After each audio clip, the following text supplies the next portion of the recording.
But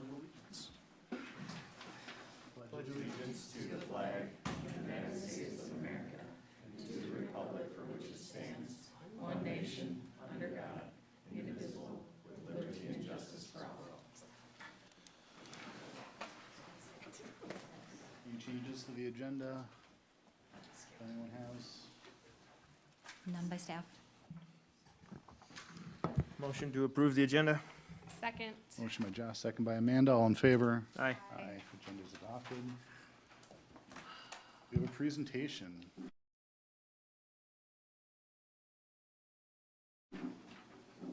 Lori here? Yep. Oh, there you go. Lori Nelson started with the CCEC, which is the Community and Civic Events Committee, in May of 2018. As a representative of the Boy Scouts of America, Troop 325. Lori has been a great contributor to the CCEC since she, excuse me, since her start by adding fresh ideas to the activities to each event. She has been responsible for always arranging the Boy Scouts to help volunteer for the egg hunt, fire rescue days, Halloween, and tree lighting. Lori has volunteered numerous hours for each of these events herself. The City of Elko New Market recognizes and thanks Lori for dedicated and valuable service to the citizens of the city.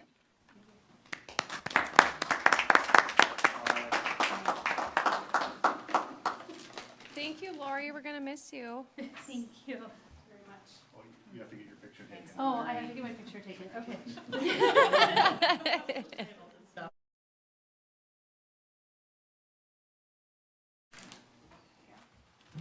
Is there anyone here to speak under public comment? Nope. Okay, we'll close public comment. Is there anything on consent agenda anyone has questions on or would like pulled?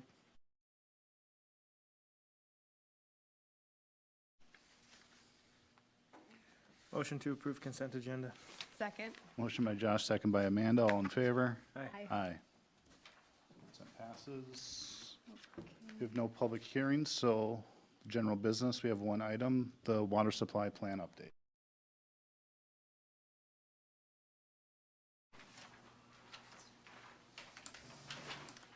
I'm going to share a presentation that Rich is going to do.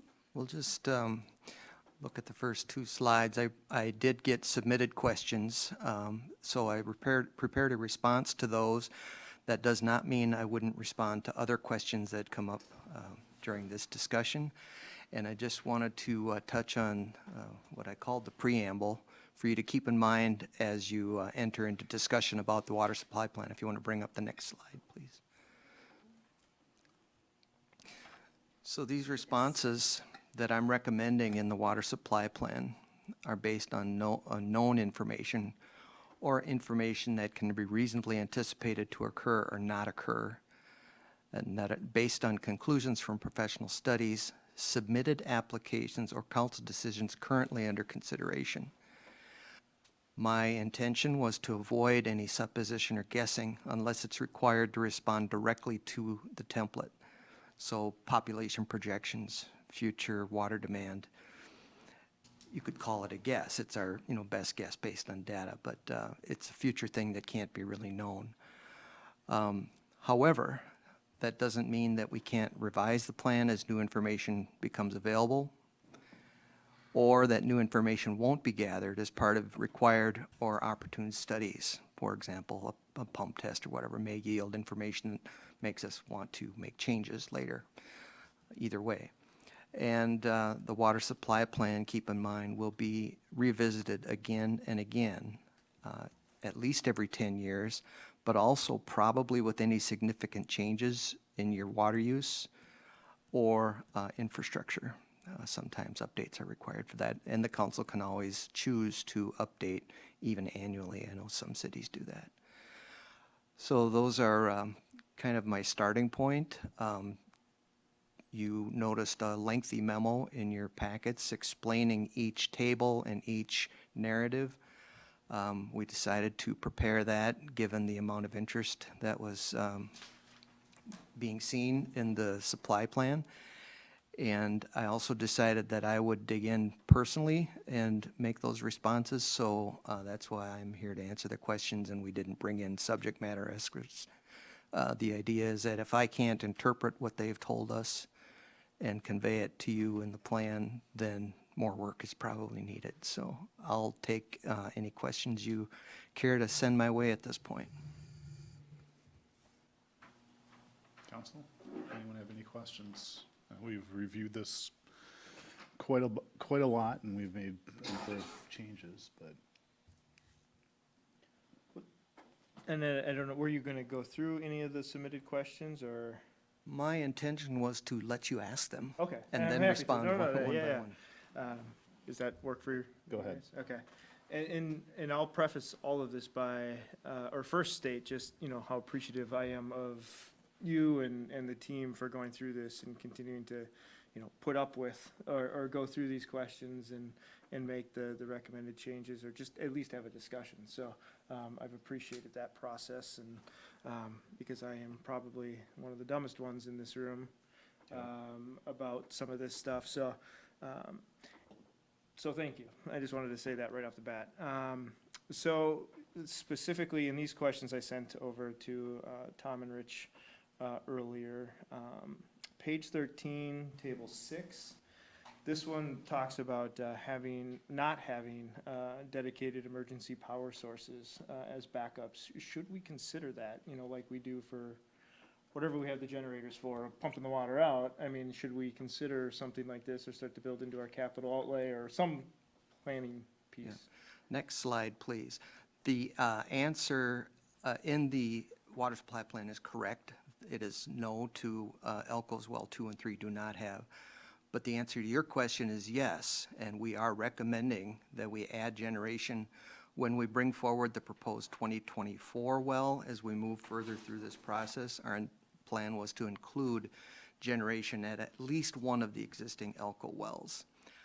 If you'd like more, I have a longer answer, or if you're satisfied with that, we can move on to the next No, question. sounds like we're on the same page, at least to consider it.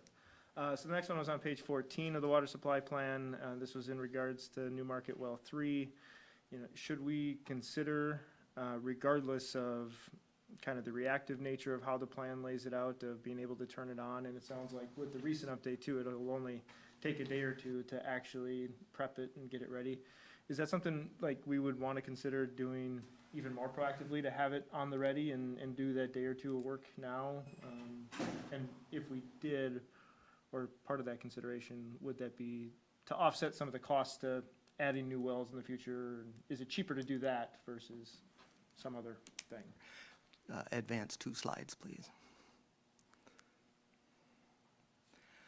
So the question is, do we make emergency well New Market 3 ready in advance of ever needing it? And the answer is no.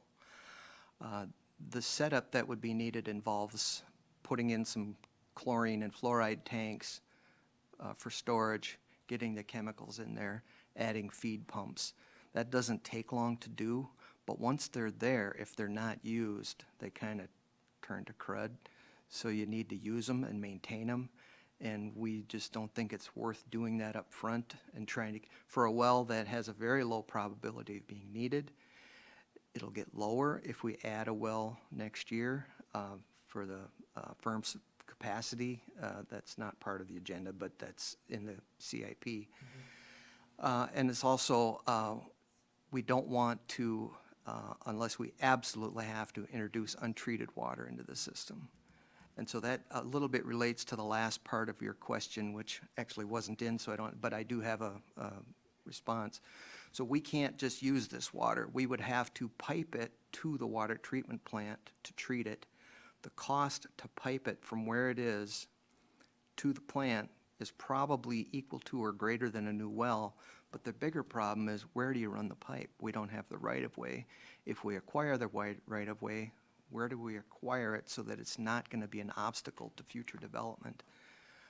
So it's possible, but it's something we aren't positioned to do right now. We do have a backup plan that as development occurs, we would extend raw water piping where it makes sense so that we can gradually bring a connection from that well to the plant. but who knows how long that could take. But that's what makes sense to us right now. So that's your answer. Okay, got a couple more. Go ahead. Page 23, table 10. So this is one where we unchecked it. We unchecked several boxes of, possible risk to the river stream, trout stream, based on, and I get why we unchecked it. Based on the data we currently have, and the LRE report, suggests that, there isn't a risk to these certain things. My brain says we're gonna be doing the required testing and pump testing, and that may say otherwise. So I guess the question would be, and maybe it's 6 of one, half a dozen the other, of do we uncheck it now and do the pump testing and see that there may be a risk to it, and then have to go back in and recheck it and put mitigation measures and stuff in there? Or do we leave it checked, as it was in a previous version, and then do the pump testing and see that, no, okay, there isn't a risk, it doesn't appear based on the testing that was done, and go in and update it and uncheck it? Is there a recommendation or preference either way? I can explain why I recommended unchecking it with some background information. But at the end of the answer, it will still be, it's a little bit 6 of one, half a dozen of the other. Next slide, please.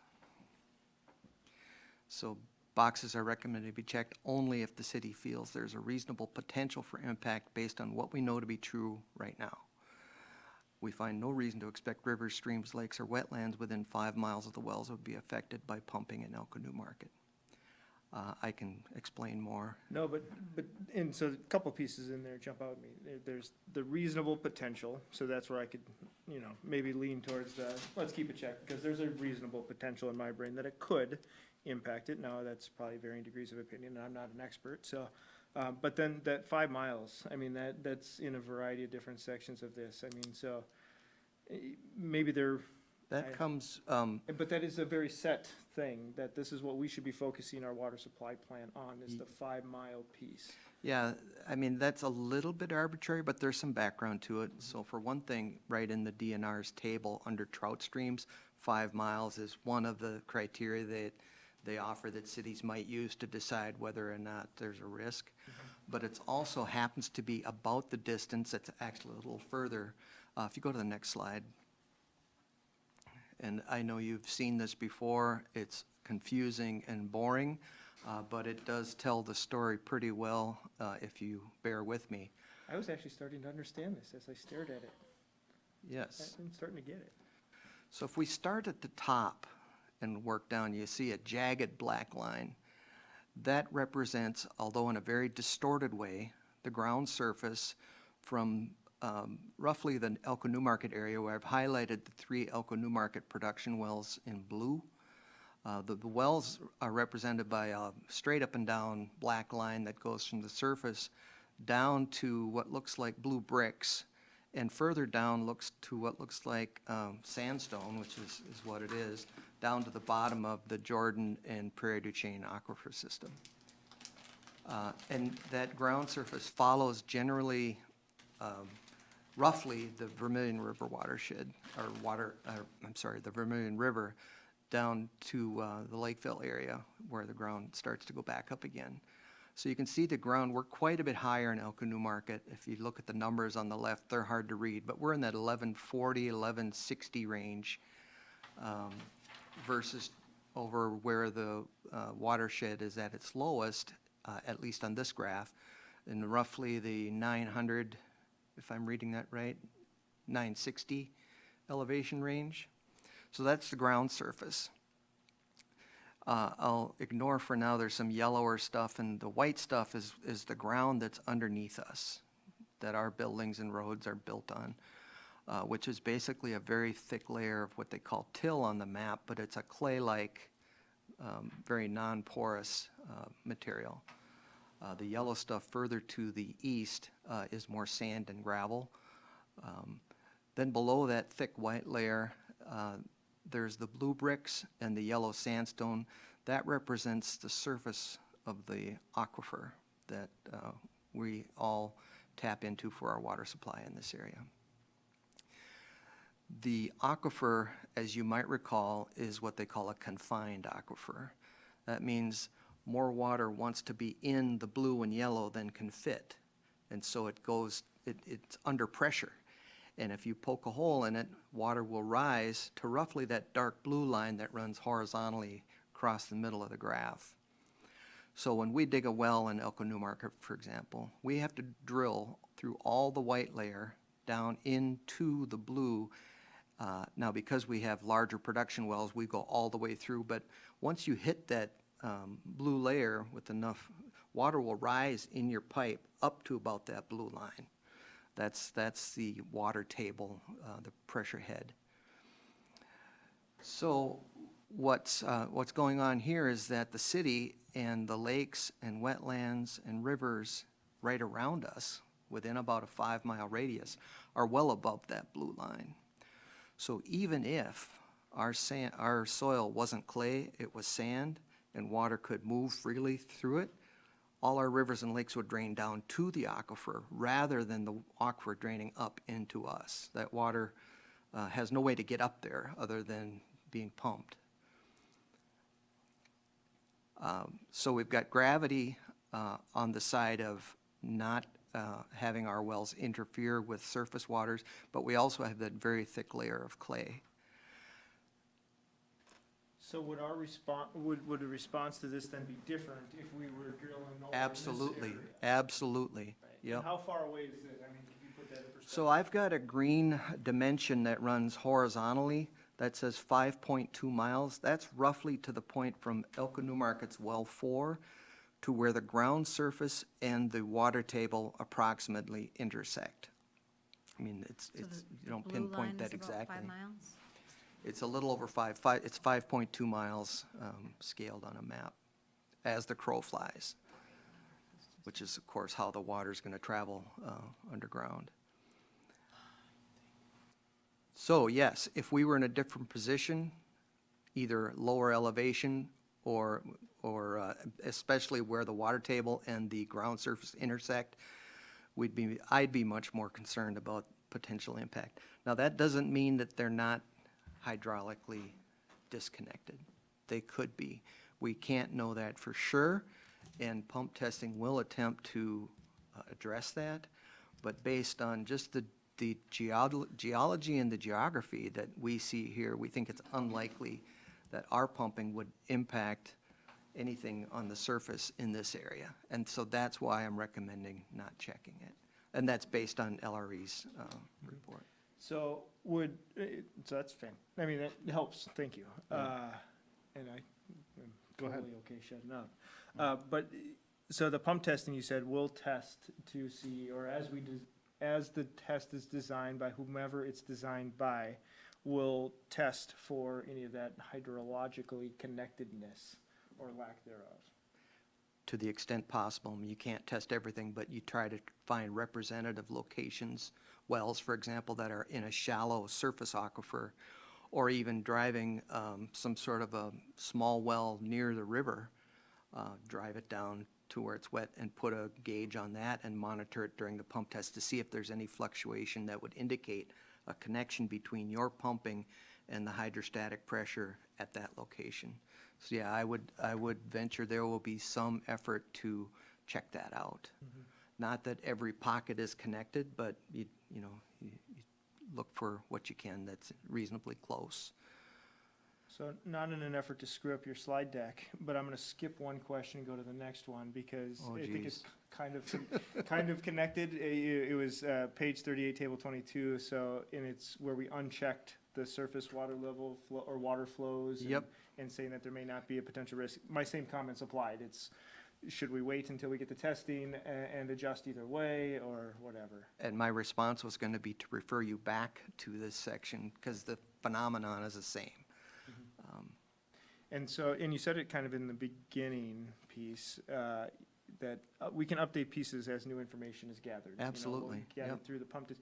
Do we have to go through the same process of updating the water supply plan, i.e., all the 15 steps or 12 steps or whatever it is to update it, or can we If more you quickly want it, update? if you want it to be the official water supply plan that's recognized by Met Council and the DNR, yes.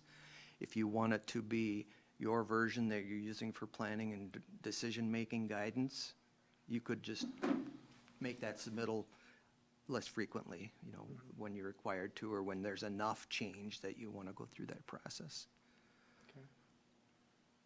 Maybe next slide, I think I had some, well, I was going to go on, and since we appear to have time and an audience, perhaps I just will jump in. So I was going to just walk through a thought exercise. Suppose we checked lake as a resource type that was at risk because we're worried about it, or what, that leads to, okay, what resource name? I mean, there are small water bodies or rivers or lakes. You might check the, or say Vermilion or whatever. Then you move into what's the risk? You're obviously not going to check none anticipated if you checked it as being a resource that might be at risk. So what risk are you looking for? Is it flow and water level decline? Possibly. That's probably the most likely candidate if you were going to go through this exercise. Then you get into how did you assess that risk? And the asterisk at the top means that you are to attach your documentation for assessing that risk to your water supply plan in the appendix. So that starts to be a problem if you're just doing it on a, well, let's cover our bases, you know, but we don't really have any good evidence. It kind of leaves a hole in the plan. It gets worse as you move to the right. What's your protection or threshold goal? Well, obviously you don't know, so you check additional data as needed to establish. Now you've committed yourself to further study. Mitigation measures or management plan, there's really only two that would apply, and neither one of them are probably in the city's interest without good data to back it up. And that's changing your groundwater pumping, which means less groundwater pumping, or moving your wells to another location, which is a pretty costly thing to do unless you really have data to back up the need for that, or increasing conservation, which of course we should be doing anyway, so you could check that box, but it might not be. You know. It just, it kind of takes you down a hallway with some dead ends that you can't answer right now. So my thought process through this was, let's stick with what we know. As we know more, we make changes and respond that way. And I won't even talk about the last column, which is monitoring something that you don't even know how, you know, what the problem is. So you could go to the next slide. Anticipating your next question. I don't have anything The there. next question, page 25, table 10, was mitigation measure and management plan. So one of the, and I don't have it pulled up in front of me, but it was listed as lower pumps in affected wells at city cost. I mean, and in the column over, I believe it said avoid impacting wells, or avoid well interference, blah, blah, blah. Yep. I mean, so the mitigation measure to me felt like it wasn't a mitigation, it was a reaction. It was, here's the step you take once this happens. And this, I mean, throughout this whole entire process, this is my biggest concern, is the well interference piece. Yep. So it's So- just, it didn't sit right, like, that's not really a mitigation I- proactive thing. I'd be happy to try and explain. Yeah. So just a little background, this box relates to well interference, which was checked in Table 10 as a possible risk. And of course, the concern is, just like Josh said, we increase our pumping drawdown as such that it begins to affect the viability of neighboring wells where they're starting to pull in air and not getting the water supply they expect. So to me, mitigation means measures taken to reduce or address a problem, not avoid it. And it's probably your most viable option, given that you have on the order of $1 million investment in the well that you're currently using and you want to continue to use. Probably the least costly and most effective option, if interference is discovered during pump testing, would be to, if possible, and it usually is, just lower that individual's well pump in the casing. Because the casing, we know, has to at least go down to the aquifer. the well pump usually sits well above that, because it only needs to be in the water in the well casing to get water, because the water rises to it because of pressure in the aquifer. So if we draw it down to where they're not quite in the water deep enough, you have a well driller come, you add some pipe segments, they can add that in, put that well down further so it's in the water deeper, so when your drawdown happens, they're still below that water and they'll get water. It's not cheap, but it's much less costly, of course, depending on the magnitude and how many, than drilling a new well somewhere else for you or for them. The other option you have is to not pump as much. And that comes from either limiting usage by your residents or businesses, or limiting growth, or installing a new well that's further away from those impacted wells, which is not always easy either. I mean, it's costly, but then finding the land and the location, bringing the raw water back to the treatment plant. So there are no good options, so lowering someone's pump is usually the best, and it's commonly done. And how much, I mean, estimated in today's value on May 25th, 2023, would you guess that it would cost to drop a well or drop whatever you just said? As long as nobody's writing this Right, down. no, and I know it'll change tomorrow. Linda, It's write down whatever. 50,000, but I think it's under 10. Okay. And obviously, you know, the pump testing would give us would give us an indication of how many might be impacted through this process. So the pump testing, among other things, two real key things it's going to give us is, yes, when we're pumping at those rates for an extended period of time, does someone's well stop working? I mean, that'll show up. But it also, because we monitor various points at varying distances from the wells, allows us to confirm and calibrate the model that's used to calculate that drawdown curve. Because now we have known points, we can adjust the assumptions till that curve fits and apply it to other wells that might not have been monitored but are in that zone of depression that results from those pumping rates. So then you'll get a pretty good idea what to expect at varying distances from the pumping well. So it's data, but it's also possible conflicts.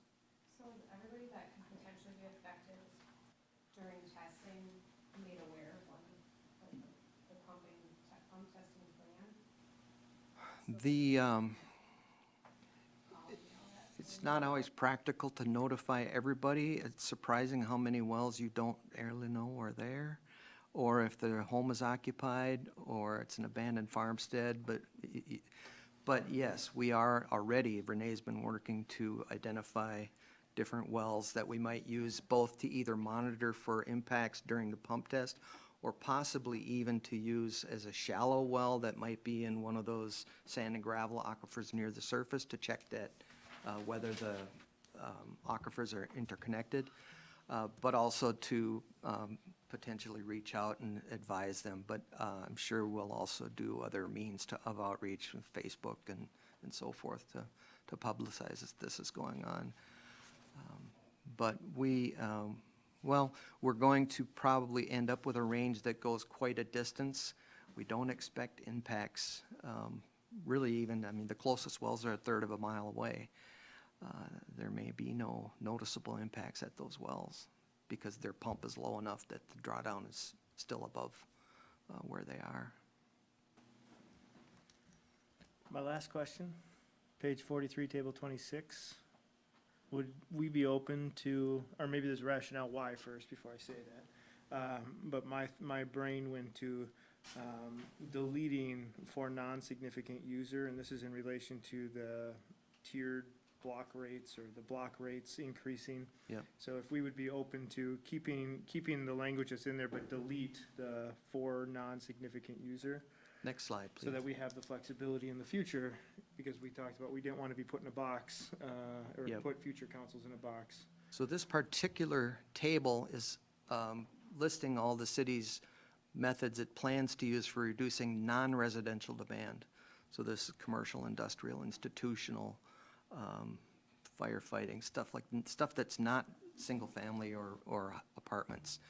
The last row in that table is where you are to list other plans that aren't listed above in the table that are just checkboxes. So it describes existing plans not included, and note existing plans, things we're already doing, given the assumption that I'm counting things that are already on your docket. For example, the significant user ordinance and agreements. I consider, we're assuming they're likely to be adopted because it's already been discussed. So we currently discourage excess use for non-resident uses, in addition to the other things not on this, but in the table in the plan, by using an increasing block rate structure for pricing for users that use less than 10,000 gallons per day or 1 million gallons per year, so non-significant users. They're treated the same as residential customers. They pay their base fee, they get up to 10,000 gallons at tier 1 for that base fee plus, and then they're charged usage for that first 10,000 gallons at the lowest rate. If they go above that, then that tier goes up and so forth, so just like a single-family home. However, it is different for significant users, and actually more stringent, because they're limited to whatever's in their significant user agreement, and if they go above those limits, they're charged an excess use rate right off the bat. Whereas you recall earlier discussions where if they could use a multiple of their base rates, it would be way, way more water at the cheapest rate than the approach we're recommending. So that's why that distinction is there, just to make it clear between non-significant users. They're basically like everybody else in town, and significant user. We wanted to capture both and try and make it clear. So if that helps understand why it's listed that way. Yeah, and I guess my intent of the question or the comment or the suggestion was just to be able to not put us in a box, or somebody else in a box in the future, and have So- to go through this change or this exercise first, because we could do everything that you just said hypothetically with the significant user agreement, that's all in place, whether or not we Yep. have those 4 words in there or not. Yep. And we could remove it and still then have it be an option in the future. Yep. This is a plan for guiding decisions, informing people generally where you're intended, but it doesn't limit you. If you decide to go a different direction next week, you have that freedom. The city attorney could weigh in if you like, but, and you can always change this. We're just trying to report to those interested what you're doing now, or can reasonably anticipate it you intend to do based on what's been already discussed and put forward. Those were my questions, suggestions, comments. Anybody else? Amanda? I don't either, but So after you have these answers, is this the one change that you want to make? If anybody else agrees with me, otherwise the other ones, like, I feel comfortable going either way. I mean, assuming we can make the changes, I still think this plan is better than the current one we have in place anyway, so I think it's a step in the right direction. And I know we don't need to boil the ocean, and probably not a good thing. We can come back and we can fix it, tweak it based on the aquifer pump testing as well. Sure. Yep. What are you trying to get rid of? Well, So maybe, do you have the water supply plan handy? it's on page 43. 43, right? Page 43, table 26. I mean, unless you think it would be harmful or have a negative impact on how we would. No, I do- just picked a philosophy Yeah. from the get-go and stuck Yeah. with it, Yeah. rather than try and guess what you might, or try and create new things for you to think about. Here's what we have, this is based on what we know, and that's what we went with. Rich, did you want me to share it for any reason or bring it up? Sounds like there's some interest, so maybe, Okay. Unless you found it. I got it. I mean, so I would just, if I had my way, which is all about me right now, rate tiers with increasing block pricing with block pricing, comma, excess use rate for significant user category would still stand, or something, and, I mean, just remove that piece, of differentiating the non-significant, because they're still gonna have, based on their 10,001 gallons per day or 1,000,001 per year, they're still gonna have to have that significant user agreement and everything anyway. If they're a smidge over, yes. Yeah. That doesn't necessarily mean that they wouldn't be, there's flexibility in how you set that max rate. It might be based on a multiple of their base rates in that case. But without having an actual applicant, And maybe it's as simple as, nothing in here is make or break anything. I still think it's better. I think we're moving in the right direction. I think we'll get more information as we do the pump testing and get more information. scroll down a little bit, Renee. I think it's on page 43 at the top. Yeah, top of page 43, Okay, this is page right there. 43. So what I'm meaning to say is that we use a rising block rate tier program for all of our users except significant users, and they're subject to an excess use rate. Even the way you just said that right now clicks in that's what we currently do. So that's describing the situation Yep, as of this moment. Yep. Unless we wanted to tweak the significant user ordinance agreement piece and add something in there, then we would want to reflect that in here. But we haven't had that conversation yet Right. necessarily. yep, Well, we haven't. So, so then, and that'll be potentially coming back at a future council meeting here soon to Yep. talk through Yep. that. Yeah. So what are you wanting? Are you wanting to see the language change, or you? I just want to see if comfortable anybody else jumped all over and said, yeah, that's a great idea, or if no, I don't really care. Honestly, I kind of looked at it as a little bit of, I hate to use the term wordsmithing, but Yeah. there was nothing that was presented that I thought was unreasonable, but. if And I'd you rather feel wordsmith, differently- and get right the significant user agreement and ordinance. Right. If we're gonna nail down anything, because that's where the enforcement and the teeth Where the and the teeth are. actual yep. is, so. And if we want to tweak this after we have that conversation, we can tweak it after we have that conversation too. Absolutely. So we should probably do this by motion if we're gonna move forward with it. Right? That's correct. I'll make a motion to adopt the water supply plan. Second. Motion by myself, second by Amanda, all in favor? Aye. Aye. All Aye, opposed? no. Okay. All right, water supply plan passes.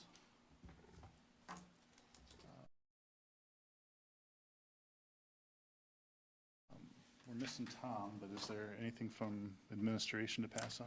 Not that I know of. Okay. So nothing from Public Works.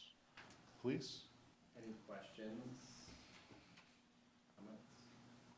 That'll be good then. All right. Engineering.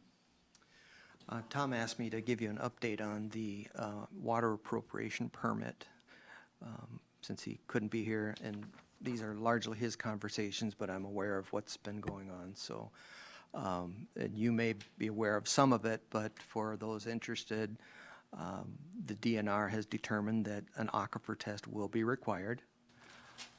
They have assigned a person to that task. However, they've also told us that due to their workload and backlog, it could be several months before we even see a plan for the test.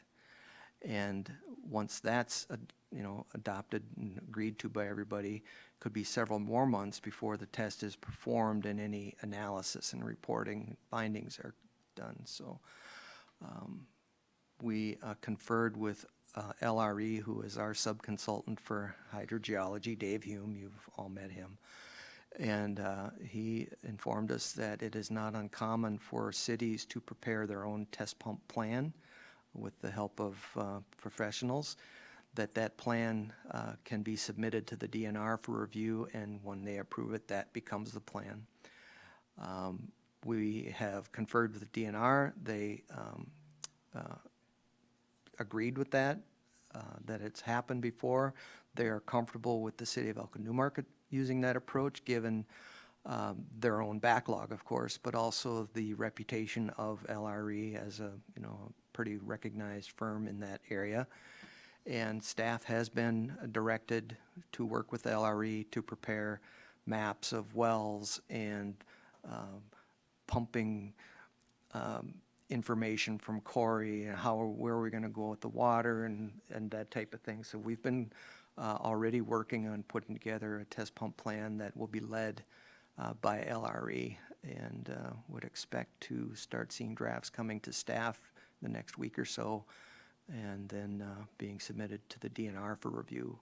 This is purely just the plan for the test itself. No Just- analysis or anything is coming from LRE. That's all DNR, correct? It could go beyond that. I mean, they have certainly allowed cities to run their own tests. DNR can choose to monitor, visit, whatever, but also to take the data, perform the analysis, write a report. But every step of the way has to be submitted to the DNR for review, and they approve it back and forth with comments. And that happens either way, whether they prepare it and we review it, or we prepare it and they review it. It's a back and forth mutual thing. So it could go beyond that. But all we've been directed to do at this point is prepare a test pumping plan. And obviously, submittal. anything more than that would come back to council. Yep. Right, okay. Yep. Well, and I just wanted to point out, so I started digging a little bit too. I mean, right on the DNR's water use permit website in aquifer pumping tests, I mean, it specifically says that permit applicants also have the option of hiring a qualified licensed professional geologist to prepare specifications which the DNR can then review. So it sounds like that's exactly this. Yep, yep. And that the DNR does not do the testing, ever. They don't have the manpower, they don't do the DNR cannot conduct the test for you. Yep. They can provide some assistance with measuring water levels as staff time allows, and then they'll do the data analysis and interpretation of that data, and then the review and whatever, but the DNR itself does not do the testing.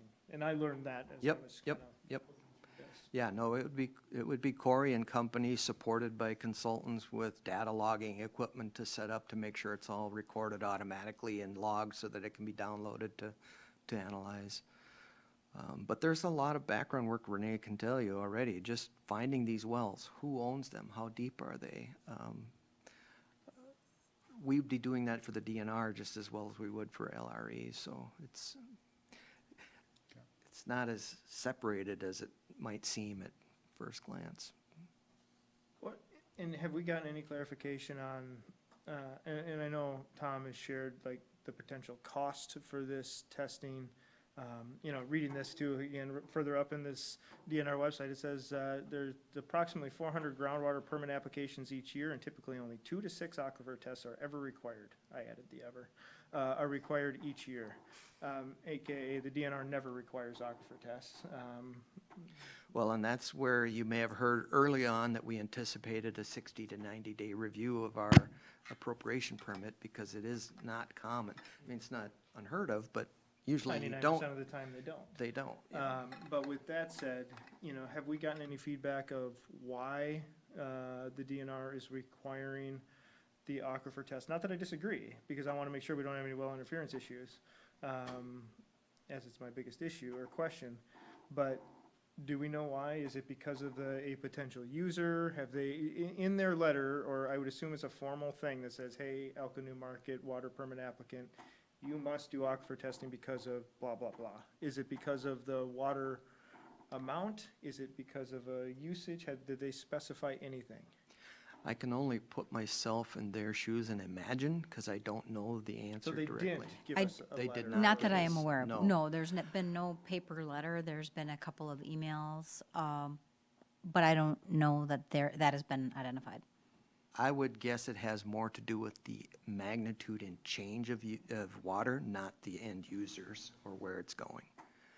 And possibly also that maybe geographically they don't have as much data in this area as they'd like, and this is an opportunity to get more. Now, again, I don't disagree with it, and that's fine. But I disagree with the fact that we're being treated differently. And if we're being treated differently because of and if it's because we're gonna go up in the amount, that's Yeah. one thing. If I we were mean- just looking to grow and we expected to grow, you know, and we needed our water appropriation permit to go up, Yeah. fine, that's on city to pay for it. If it's not though, and if it's because of a potential user, I would expect the user and/or the developer to pay for this, not me, taxpayers, and the city to pay for it. And that's what I'm curious about, it rubs me wrong. Yeah, I don't have a direct answer. We are almost tripling our appropriation permit request from 125 to 365. That seems to me like the, kind of the obvious, but I don't know that for sure. And We could try to find out if that's I would something. love for us to find out, because I would love to not pay for that. That's a police officer in our budget, that is 5%, that is, it's money that we just aren't rolling in like other cities might be rolling in that never get to have this test when they're increasing by hundreds of millions every year, billions for crying out loud, Yeah. and they don't ever have to do these tests. So Tom has now become our lead contact with the DNR. I hate to shake that up. Mhm. And given what he's going through, it might be a while for this to come through, but we'll make sure that we attempt to get a response on that. Anything else on engineering? No. Community development? So just before we move on, just so we're clear, so LRE, we are moving forward for them to do the prep of the test, and that is it at this point. It's basically a plan, specifications, pump at Here's the this plan, rate, this DNR, here's what location. we're gonna be, because we're gonna do the test anyway, DNR's Yep. not gonna do the test, so here's the test that we're going to do, tell us that it meets the specifications of whatever you think we need to do it for. Yeah. And then, will that, timing of that, will that get brought back, we'll be able to see that? And- Well, one of the reasons that this caught our interest is because we're pretty confident we can turn around a test plan much quicker than 2 or 3 months.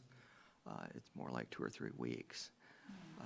But how long it will take them to review and approve it, we have no idea. No, I was looking more for that first part, like how long it would take to get the Yeah, test I'm plan. expecting to review it, and I've been talking with Dave daily. I expect to have a draft that he and I can look over in the next few days. We'll bring staff in to go through it with them, hopefully next week. And once everybody's on board, the idea would be to submit it for review by the DNR. And I, just saying it again, and I heard you say it and I repeated it, but it will test the hydrologically connectedness or lack thereof to the best extent possible, so we make sure that that is a piece of this test. I talked with Dave about that when I called him to get permission to use his materials for my slides.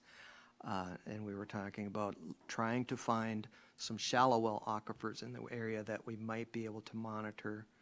And if we can't, possibly drilling some shallow sand points near the river to monitor hydrostatic pressure impacts there. So yes. All right, sorry. Community development. Mr. Mayor, can I say something here? We're going to be done in just a moment, then you're welcome to speak to any of us. Thank you. Anything for, No report. no. Anything for parks? I know draft minutes were in the packet. I'm assuming nothing was passed on. CCEC? We met last week, finalizing fire rescue days, have some new stuff for in the park. Fire rescue day is June 24th, so, well, the weekend of June 24th. All right. Can I go back and just give a quick Yeah, update on go parks? ahead. You guys probably have heard this off the record, but there was a open house up at Woodcrest Park to get resident input regarding possible redevelopment of the park, and it was well-attended and really fun to see all the kids and parents giving suggestions, so. Nice. I don't have a scale report. I wasn't able to make the last scale meeting. Without Tom, there's no service delivery report. Is there an I-35 report? No, I gave it last time, I think the next 2 months are canceled or off, Yeah. I'll check. Any discussion by council? Motions to adjourn? Motion to adjourn. Motion by Amanda. I'll second the motion. All in favor? Aye. Aye. All right, meeting's adjourned.